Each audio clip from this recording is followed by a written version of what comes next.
everybody. This is Kristen Belzer, and I want to welcome you to another episode of Connect with KB. It is so great to have you tuning in with us as we talk about business, education, leadership, and all the wonderful things that connect us to each other.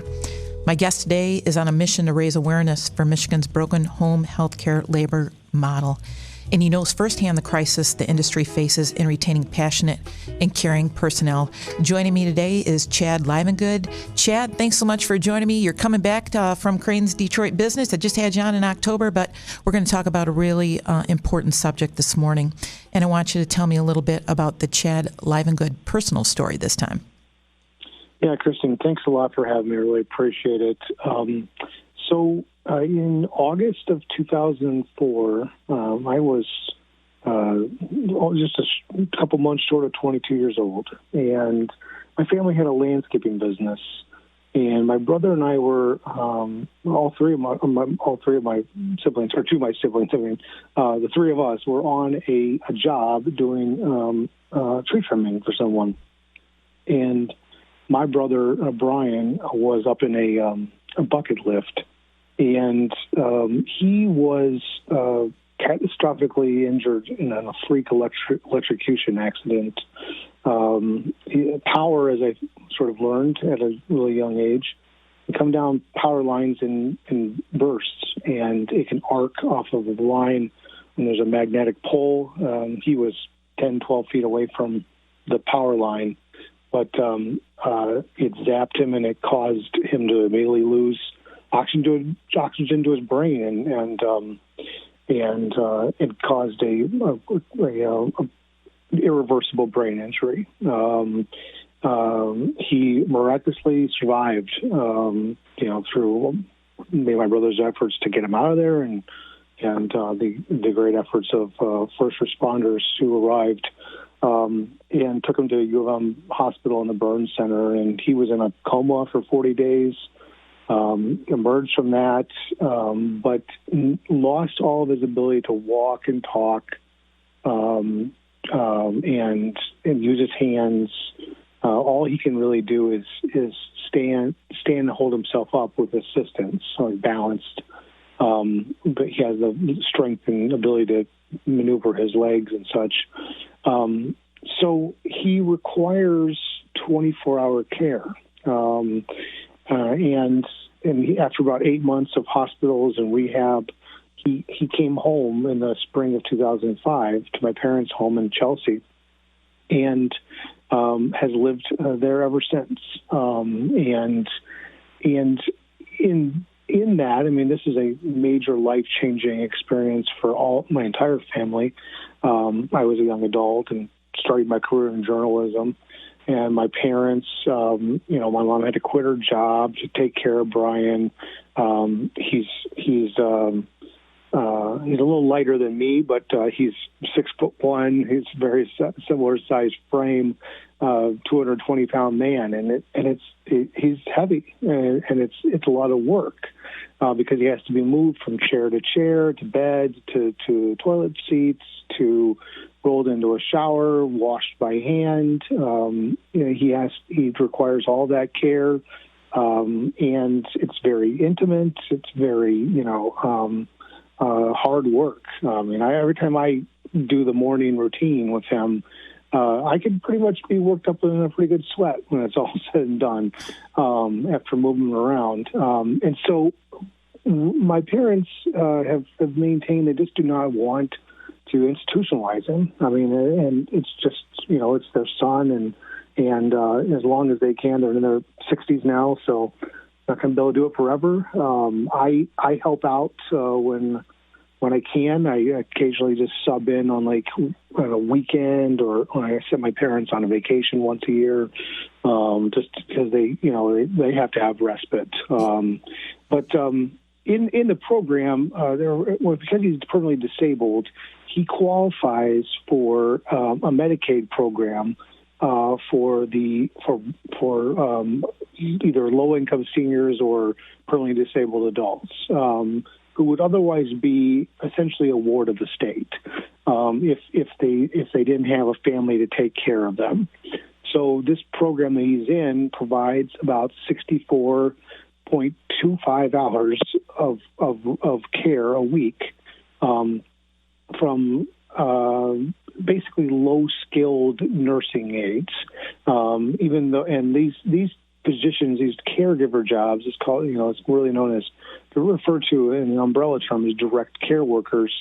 This kind of work varies between as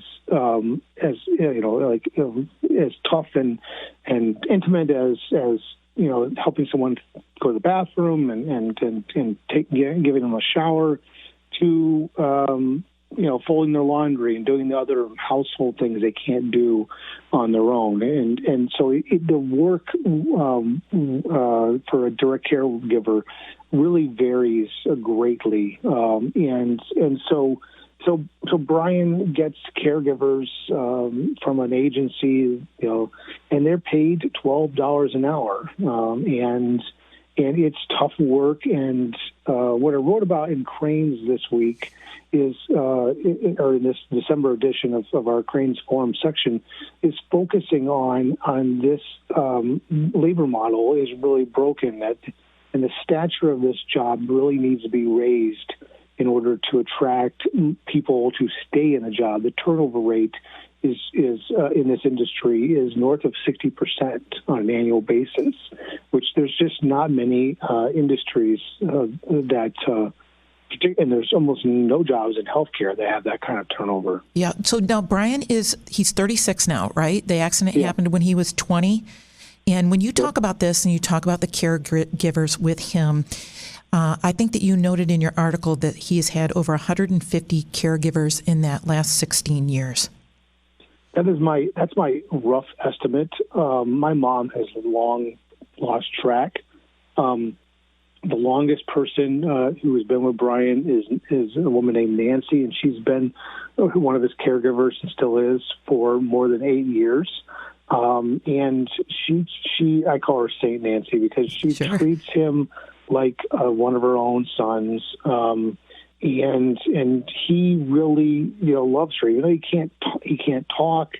He has he still interprets he's cognitively there because he watches television all day, which is the only thing you do in this really lonely life of being trapped in a body you can't control. But he watches TV and all the jokes and funny parts he laughs at. So, and then when I tell him old stories from our childhood and teenage years, and there's just some wild ones in the teenage years, he laughs at them. He's clearly cognitively engaged. He just can't talk back. But yeah, Nancy's been with us for over 8 years. She's basically a part of the family. And then the next longest caregiver was 3 years. And the one after that was the next longest was 18 months. That was like a family friend. And after that, it's months is the number of how long people have lasted. Sometimes weeks, sometimes days. We've even had people who quit in the middle of a shift. Right. And so that throws my parents' life and work into turmoil. They have a small business that they're in Chelsea, so they roam between their store and the house.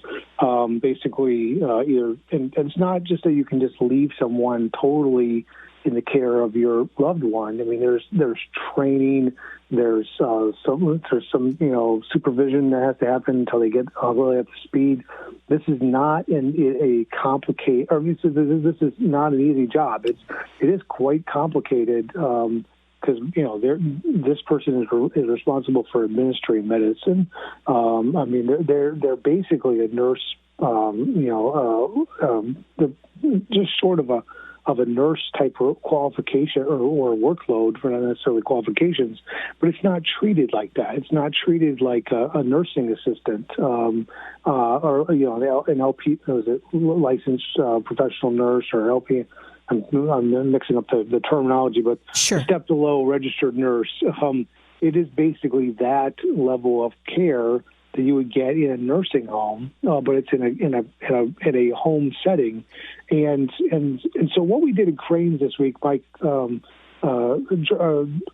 journalist Anna Clark wrote a long story about how This whole industry is under a major amount of stress right now, particularly because of COVID, because it's just scared a lot of people off, or they have to stay home with their kids. They don't have daycare options. A lot of these folks, when they're working at $11 to $13 an hour, taking care of someone on Medicaid, they too themselves are on Medicaid because they're living in poverty essentially and working in poverty, and then the turnover rate in this industry is so immense, and people. We talked to one nursing or group home manager down in Monroe, and they have 4 disabled women who require 24-hour care, and they need 2 people on at any time, and they normally have a staff of 12 to manage this one 4-person group home, and they have been working on a staff of 7 for the better part of almost 3 months now, and when the manager told me that 3 months ago they had hired 2 new people, and they lasted less than a week, and then the typical response is, when people tell them to pay, they respond, $13 an hour. I can't live on that. Right. And that is the real reality of what's really ailing this industry right now. Well, and you work closely with Michael Malecki and M&M Home Health Care. I know that, and they too are really faced with some obstacles and challenges in regards to what they can do, and a lot of this has to do with Medicaid at the state and federal level in terms of reimbursements. And what is it that you think could be done, and the attention that we should bring to this issue?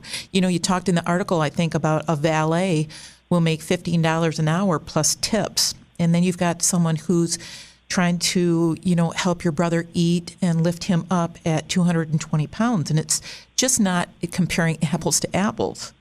Yeah, I mean, so Mike broke down for me the cost of why they have to pay. They can only pay $12 an hour. Essentially, they get $17 an hour from Medicaid, and then that $17 they got to pay the caregiver. They got to pay for liability insurance for the caregiver. This is a very highly liable job because you have someone's life in your hands, and then they have to pay payroll taxes, and then he's got expenses for overhead. He's got these staffing administrators who spend a ton of time scheduling and coordinating, organizing. And I know this because I'm on their payroll as an occasional fill-in. I don't want that part-time job, but I do it because someone has to at times. And there are times, especially with COVID, where we had nurse caregivers who have been stuck at home waiting for tests to come back. I mean, because as a family member, the last thing we would want was our brother who can't communicate to get sent to a hospital for COVID. And so we're very, very COVID conscious in my family. And what really has to happen is there has to be some kind of a recognition of increasing the reimbursement rates for these providers. Malecki said if he was raised from 17 to 21, he would be able to pay someone $13.50 an hour, and then squeeze out a 5% profit margin for his business. And so basically, right now at $12 an hour, he can't pay anymore, or he starts losing money. And so it's a break-even proposition.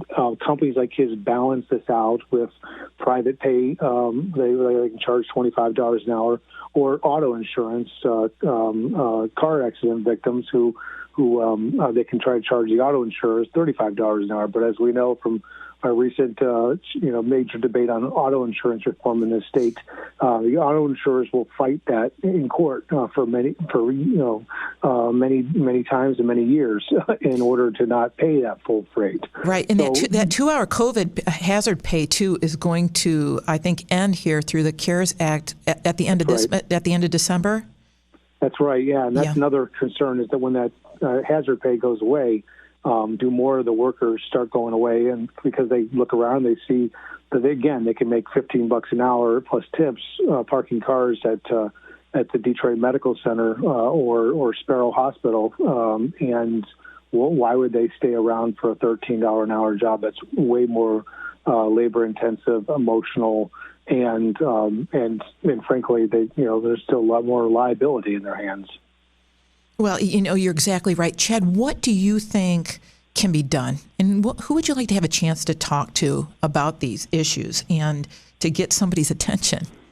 Well, I wrote this column, and I tried to speak to the leadership class of Michigan, business and political, through my columns. And, I want them to take a look at this issue and think about how we treat this type of work, and be cognizant that this is a really looming issue. There's the demand for home health care workers is only going up as our baby boomer population heads into retirement in older years, and so that need for direct human-to-human care for others is going to increase. And it took a long time in this state, to recognize other levels of healthcare for professions, like all the types of requirements, and we built up over the years for registered nurses, the training and the stature of that job, and now we look at them in 2020,